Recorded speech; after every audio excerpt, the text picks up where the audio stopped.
Eh salut, ça fait longtemps. Et oui, je ne suis pas du tout régulier. Paraît que le cul ça fait vendre. Donc aujourd'hui on va essayer de répondre à cette question simple. Le cul ça fait vendre, mais comment est-ce qu'on vend du cul? Parce que oui, on sait que tout le monde se paluche, ça c'est pas vraiment un secret. La pougnette, se tirer sur l'élastique, se cirer le pingouin, encore ce LeBron James. Mais pourquoi vous avez fait ça avec le nom de LeBron James? Qu'est-ce qu'il vous a fait? Pour parler de la masturbation, c'est pas les mots qui manquent et encore moins les expressions. Pour ce qui est de parler de la pornographie, de son économie, ça reste un truc super tabou encore. On en parle surtout pour rappeler que c'est une industrie où il se passe des trucs giga craignos, et faut le dire, c'est mérité. Mais on se dépêche très vite de refermer cette parenthèse pour passer à autre chose. Alors que bon, le porn en ligne, c'est une industrie qui pèse plus de 61 milliards de dollars. Venez, on arrête de se mentir. Parce que bizarrement, tout le monde condamne, mais alors personne regarde. En vérité, où sont tous mes branleurs sûrs? Bon, sûrement sur Twitter. Donc vous l'aurez compris, aujourd'hui on parle de fiac et de porno. Ça promet d'être aussi léger qu'une raclette au mois d'août. Je vous propose de commencer en douceur par un petit peu d'histoire de l'industrie du X en France. Après mai 68, la révolution sexuelle bat son plein. Après, on est tellement à l'aise à cette époque qu'on invite partout des mecs comme Matt Neff et Jack Lang. C'est dans cet élan libertaire que la censure sur la pornographie saute et que toute l'industrie du X balance la sauce. On a plein de boîtes de prod, d'équipes techniques, des acteurs, des contrats, des diffuseurs, des séances dans des cinémas glauques et bien sûr des locations de cassettes dégueulasses. Une petite pensée pour tous les pauvres stagiaires qui ont dû nettoyer des lentilles d'objectifs pleines de fluide. C'est la belle époque des moustaches, des plombiers qui réparent pas vraiment les fuites et des premières stars du X comme Brigitte Lahaie. Mais le point de pivot de l'industrie cinématographique pornographique, c'est les années 90. On assiste à la démocratisation auprès du grand public des caméscopes et évidemment quand on peut filmer ce qu'on veut, pourquoi pas les parties de jambes en l'air après tout. C'est la naissance du fait maison, du homemade ou du record. Les films de fesses faits par des vrais gens en 340p. Ce qui nous amènera une décennie plus tard à l'arrivée des sites de tubes. Vous êtes sur un site de tubes là, mais non pornographique, ce qui est un truc finalement assez rare sur internet. Les sites de tubes, vous connaissez les plus gros. Pornhub, YouPorn, RedTube, XHamster, XNXX. En fait, je suis juste en train de spoiler la prochaine tracklist de Dinos. Bref, ces sites vont devenir le lieu de publication de toutes les sextapes qui dormaient gentiment sur des disquettes et aussi des contenus piratés des gros studios porno qui vont passer pas loin de mettre la clé sous la porte à cause d'eux. En même temps, t'es mal à dinguerie, plus besoin de payer pour pouvoir se cirer le pingouin. Il y a du matos à plus savoir qu'on en fout. Alors oui, d'accord, c'est pas le grand soir, mais c'est une petite révolution. On va pas tourner autour du pot non plus 108 ans, on va parler directement de l'éléphant au milieu de la pièce. Vous connaissez Pornhub? Vous savez comment ça marche? Comment ça se fait que c'est le site porno le plus populaire, ou du moins celui qui est le plus gros? Et surtout, d'où vient la menace? La menace vient d'Allemagne. Encore?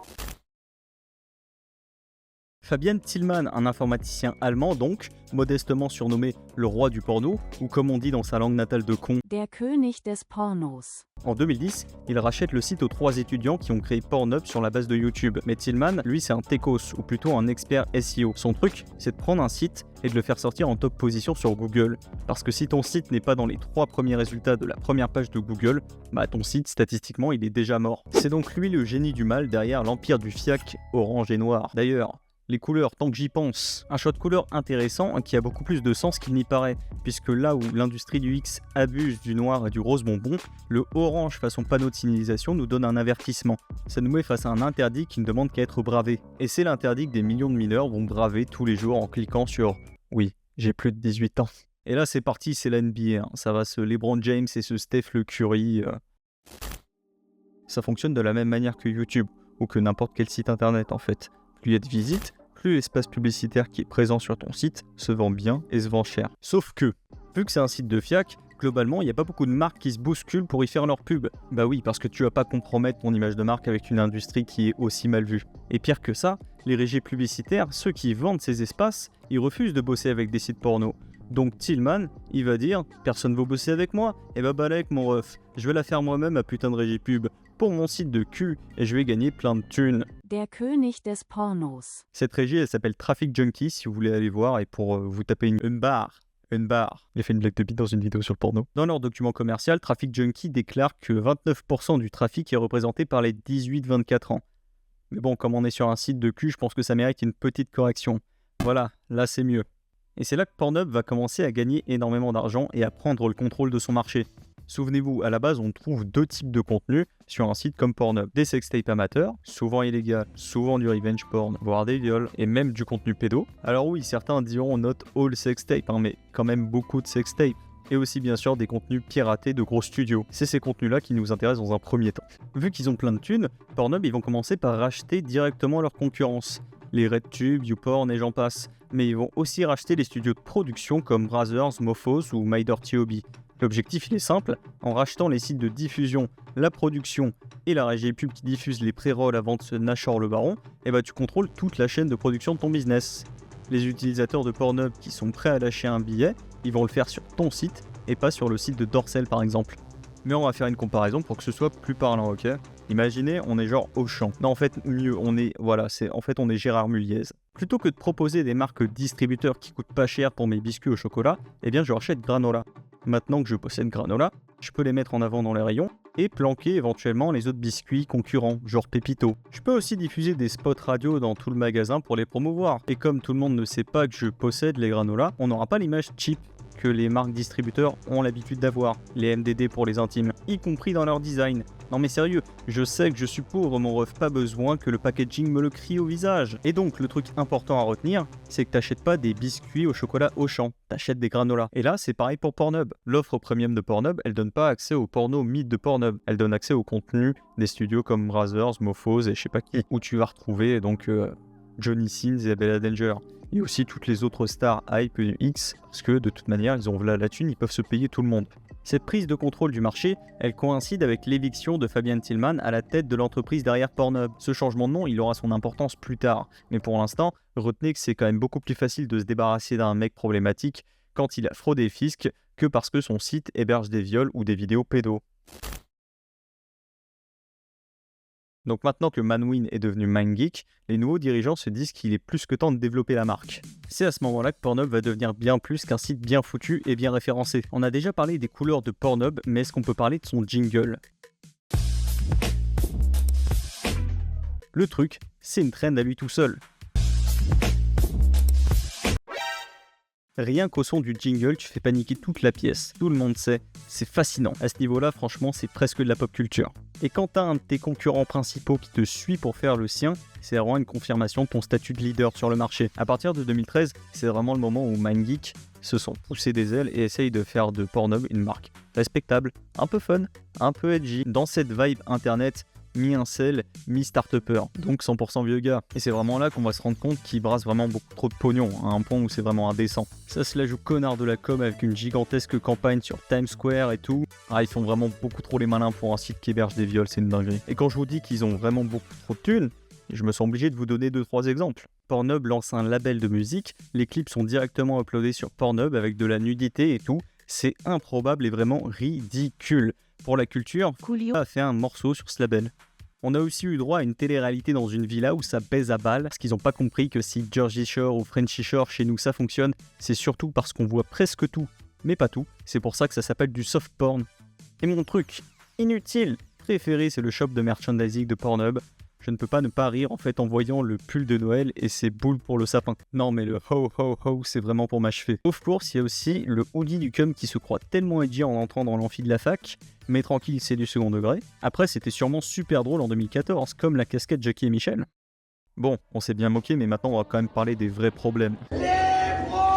Et cette blague doit rester à son époque, ça suffit. Alors souvenez-vous, là on a parlé donc du porno professionnel sur Pornhub, maintenant on va parler du contenu amateur. Souvent illégal, souvent du revenge porn, voire des viols. Oui, tout de suite on change de ton, mais c'est nécessaire. Comme la plupart des entreprises, de toute manière, ils prennent des décisions qu'à partir du moment où on a vraiment réussi à attraper leur veste. Mais alors, en gros, comment ça s'est passé ? Entre les vidéos pédos, de viols, de revenge porn et autres saloperies, c'était sûr que ça allait finir par leur péter à la gueule. Et encore heureux même, j'ai envie de dire. Au fur et à mesure, un mouvement se structure pour faire la peau à Pornhub. C'est là que certaines marques se mêlent de l'affaire, du genre celles qui sont importantes pour ton modèle économique. D'abord PayPal, puis Visa et Mastercard. Et oui, quand on tape au porte-monnaie, les marques prennent vite des décisions. Étonnant, n'est-ce pas ? Bizarre. Alors ça va bien bousiller l'image de Pornhub, mais ça va pas du tout les faire vaciller, ils vont jamais se retrouver en difficulté financière. Parce qu'en fait, Pornhub a atteint un statut qu'on appelle le too big to fall, ce qu'on appelle le trop gros pour tomber, c'était de quoi aller. Une entreprise, une personnalité publique, une star qui est devenue tellement énorme qu'elle ne peut plus s'effondrer malgré les scandales, aussi gros soient-ils. Ils ont acquis trop d'influence économique, politique et médiatique pour disparaître. Et même si on arrive à les traduire en justice, c'est là que tout le système se met en marche pour les défendre. Ce genre de procès, ça peut durer pendant des années, voire une décennie quand on parle d'entreprise. Et d'ici le jugement final, on a tous oublié, on est tous passés à autre chose et on en ressort toujours la même rengaine. Ils ont changé. C'est plus pareil maintenant. Ils ont appris. Nous avons mis en place une charte à respecter avec tous nos collaborateurs et toutes nos parties prenantes. C'est toujours pareil. Ça marche tout le temps comme ça. Sorry. C'est pas le scandale des gamins dans les usines de Nike qui a empêché Nike de vendre des Jordan pendant 20 ans. Il y a qu'à voir, ils ont rien appris et puis ils en ont rien à foutre. Aujourd'hui, ils sont impliqués dans le scandale des Ouïghours. La farge qui finance le terrorisme, ça empêche pas le ciment de couler. Donc c'est clairement pas la présence de ces vidéos immondes sur Pornhub qui va empêcher les gens de se tirer sur l'élastique. Le problème, c'est qu'avec un sujet aussi tabou que le porn, t'auras jamais un mec en 4K à la télé qui va te dire qu'il aimerait bien se pignoler sur un site respectable. Parce que de toute manière, c'est pas une industrie respectable. Et vous dites sûrement, ok, too big to fall, c'est bien beau tout ça, mais c'est pas une sauce anodine, donc comment Pornhub peut sortir de ce bordel? Eh bien, c'est beaucoup plus facile que ce que vous pensez. En fait, il suffit de faire le minimum syndical. On applique les 3 propositions du journaliste qui a écrit l'enquête qui a fait exploser l'affaire des victimes de Pornhub auprès du grand public. À savoir, papier d'identité obligatoire pour uploader une vidéo, renforcer la modération et interdire les téléchargements. Et oh, attendez, excès de zèle de la part de Pornhub, la suppression de toutes les vidéos non uploadées par des comptes vérifiés. C'est une technique qui est aussi très utilisée dans le greenwashing. Mettre en place des solutions proposées ou obligées par le cadre de la loi et rien faire de plus. Et encore, ça c'est quand t'es les États-Unis, parce que bon, quand t'es la France et que tu demandes juste de vérifier si les utilisateurs sont majeurs, avec des moyens quand même déjà bien bancals, là Pornhub réfléchit même pas et préfère aller directement au bras de fer plutôt que de mettre ça en place. En tout cas, force à celles et ceux qui font ou faisaient de la thune sur Pornhub, parce que bon, ça va peut-être représenter un petit manque à gagner quand même. Dans un registre plus léger, c'est comme quand Burger King est tout fier de sa vaisselle réutilisable alors qu'ils la mettent en circulation, qu'à partir du moment où la loi les y oblige. Ça commence à se voir. Faites pas les malins, si la loi vous oblige à faire un truc, c'est une info facile à trouver.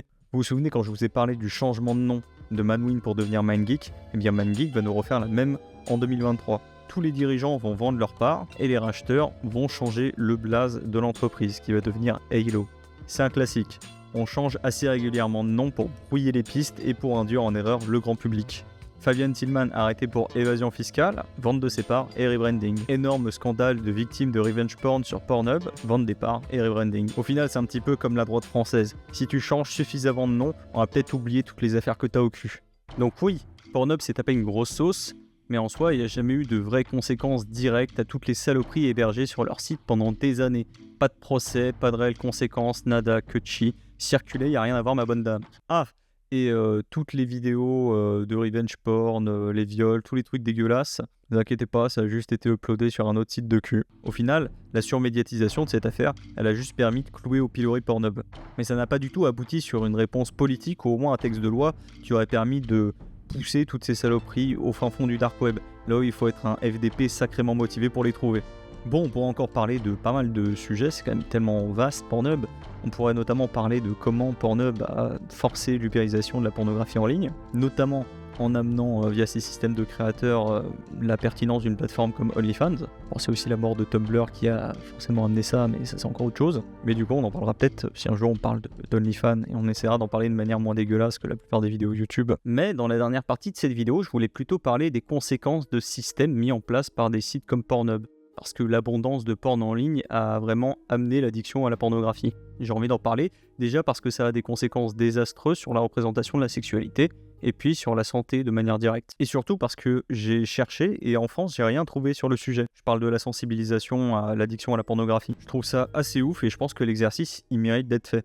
Au moins pour essayer de déblayer le terrain. Bon, on va partir directement dans le bail.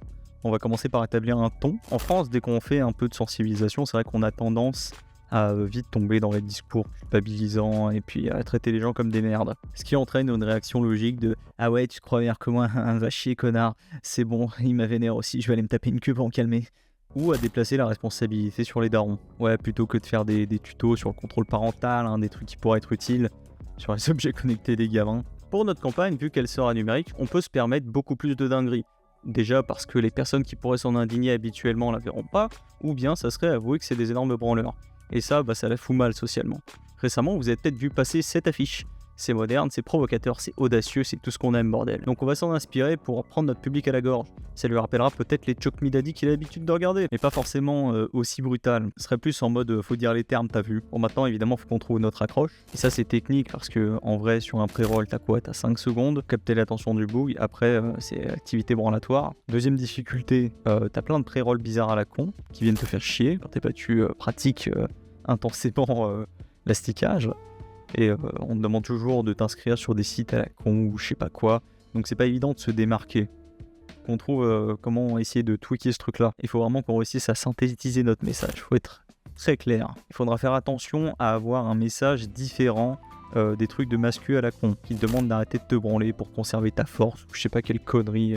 Bref, c'est la fabrique des incels. Donc ouais, on va peut-être éviter de commencer notre spot par sale branleur, même si ça serait très très drôle. Ce serait surtout contre-productif, mais c'est vrai que l'idée de me dire que tu vas laisser le son ouvert par inadvertance et que ça gueule sale branleur dans une enceinte me fait beaucoup rire. Pareil pour les discours trop médicaux, des trucs de con genre l'abus de MILF est dangereux pour votre bien-être sexuel. Ça marchera pas, c'est trop institutionnel, on n'est pas dans le bon ton. Donc au final, je suis parti sur ça. N'ayons plus peur des mots, t'es accro au porno. T'es accro au cream pie, t'es accro au MILF, t'es accro au hentai, t'es accro au gangbang. À deux mots. Donc, on a notre baseline, bien direct, faut pas les ménager non plus. On appuie l'idée principale, l'addiction grâce à la répétition, et on enfonce le clou avec des termes, pas forcément les plus niches, mais indissociables de la consommation et de l'industrie pornographique. Le petit à deux mains badant juste ce qu'il faut pour que tu te sentes pas bien grâce à la répétition du message. Après, je me dis, imagine, tu vois ça tous les jours, là. Quand tu tires le pingouin, tu deviens ouf, non? Même si, dans l'idéal, il nous faudrait plus un appel à l'action qui renvoie vers un site d'assaut, ou trouver de l'aide, ou des applis spé là-dedans, ça serait top. Pour mettre en scène notre spot, on va faire un truc très très sobre. Déjà, pour se démarquer et brosser dans le sens du poil notre audience, on va faire un spot sans son. Tout le monde le sait, il n'y a rien de pire que les pré-rolls de merde qui font des sons de con alors que t'es sur un site de boule. Visuellement, on reprend des codes à mi-chemin de la prévention et de Pornhub pour brouiller un peu l'émetteur du message, et à la fin ça donne ça.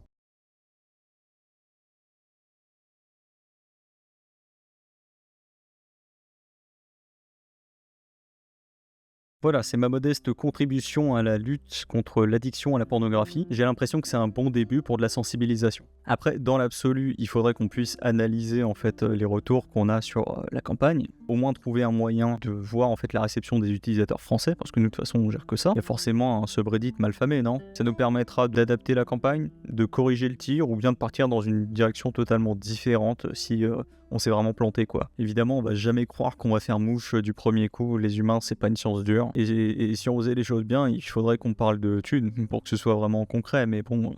Ah oui, et j'aurais jamais cru faire ça, mais SO quand même à Thibaut InShape. Le pauvre se fait vanner par tout le monde parce qu'il a osé parler de son addiction à la pornographie et à la branlette. Mais en vrai, moi je trouve que c'est plutôt pas mal qu'un grand gaillard comme ça ose parler. Au moins ouvrir la discussion, ça peut aider du monde. Et si vous faites partie de tous ces bougs qui méprisent ces gens en disant « ils se branlent, moi je n'ai pas besoin de ça », et je trouve que ça en dit long sur comment vous considérez les gens. Un trou c'est un trou ou toi une vaginette? Moi je sais pas.